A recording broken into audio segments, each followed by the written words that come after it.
Hello दोस्तों, खुशामदीद आपको हमारे चैनल पर। आज हम आपको बताएंगे कुम्मा द अदर वाइफ की किस्सत नंबर 14 में क्या होता है। जैसा कि आप देख चुके हैं कि किस्सत नंबर 13 में करण सबको कह देता है कि आर्या जो कि साली की बेटी है, इसके साथ सबने नरमी से पेश आना है। और जिला के बारे में वो बता देता है कि वो जब तक चाहे इसे घर में रखेगा, कोई भी इसे कुछ नहीं कहेगा। आज हम आपको बताएंगे कि उसके बाद क्या होगा किस्सत नंबर 14 में। हवेली के अंदर एक तूफान बरपा है। कुदरत जिन्ना के कमरे में दाखिल होती है और मुलाजिम को छुप कर खाना देखते हुए पकड़ लेती है।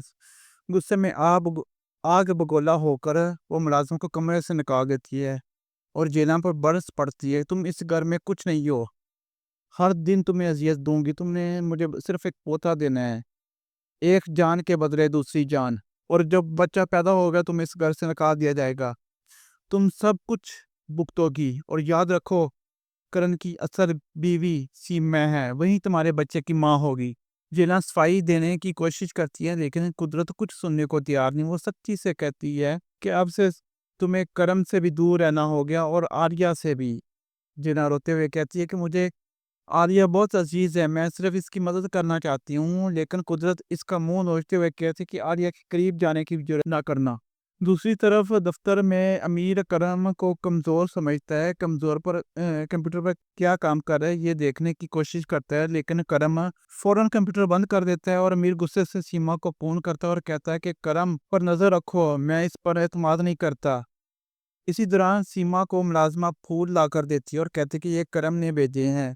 सीमा खुश होकर कार्ड पढ़ती है जिस पर लिखा होता है कि हमारा रिश्ता हमेशा कायम रहेगा। वो फौरन करम को फ़ोन करती है मगर वो जवाब नहीं देता।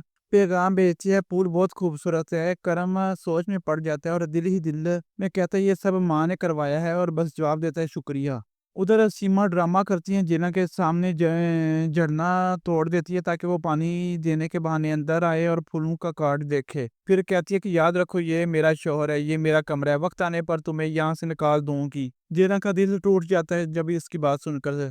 उधर मोहल्ले में मुस्तफ़ा फरीद को धमकाता है और इसे मारता है। लैला जब जख्मी फरीद को देखती है तो वो कहती है कि ये सब मुस्तफ़ा का किया दहराया है। हवेली में कुदरत करम को बुलाकर कहते हैं कि सीमा का ख्याल रखो, वो बहुत दुख से आ रही है, इसे खाने पर ले जाओ। करम पहले इनकार कर देता है लेकिन कुदरत जिद करती है। फिर सीमा बहुत खुश हो जाती है और मुलाजिमा को हुक्म देती है कि एक रोमानी डिनर तैयार करो। करम और सीमा डिनर में बैठे हैं लेकिन करम सारा वक्त फोन में मसरूफ रहता है। सीमा ड्रामाई लहजे में कहती है मैं जानती हूँ ये सब आसानी है लेकिन मैंने भी बहुत कुर्बानियां दी हैं। इस वक्त आलिया जिला के कमरे में आ जाती है। जिना इसके पीछे दौड़ती है और नीचे आती है तो सीमा करम को अंगूठी पहन आ रही होती है। सीमा कहती है कि यह सब तुम्हारे भाई की निशानी है, अब से ये तुम्हारी बीवी है हमेशा के लिए। जेना का दिल चीख उठता है लेकिन आंखों से सिर्फ आंसू बहते हैं। सीमा खुशी से यूं उठती है लेकिन जेना भूखी और कमजोर ऊपर जाने लगती है। अचानक वो बेहोश होकर गिर जाती है। करण दौड़ता हुआ आता है और इसे बाहों में उठाकर कमरे में ले जाते हैं। आलिया रोकर कहती है चचा देखो इसकी धड़कन कितनी तेज है, इसके दिल की कभी धड़कन तो सुनो आप। करम जब करीब जाकर उसके देखता है तो वो जज्बात काबू से बाहर हो जाते हैं। जेला खौफजदा होकर इसका हाथ थाम लेती है, मेरे साथ रहो, मुझे छोड़कर मत जाओ।